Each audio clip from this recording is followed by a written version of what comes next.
Мен өзімнің пайдаланатын күнделікті қолданып жүрген витаминдермен бөлісейін деп едім сіздермен қандай ішетінімді. Мынау детский витамин D3, мына жерде қарасаңыздар chewable деп жазылып тұр. Жевательный, шайнауға болады деген. D3 1000 мг дозасы.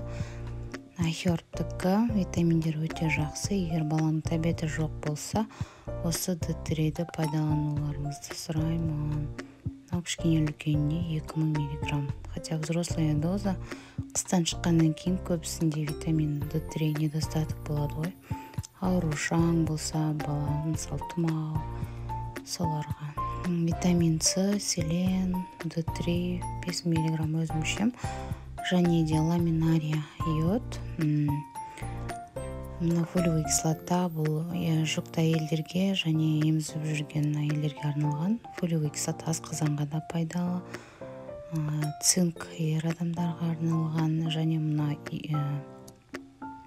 витамин Е. Ал витамин Е әйел адамдарға пайдалы. Ақпарат пайдалы болса, тіркеліп, лайк басып кетіңіздер. Сау болыңыздар.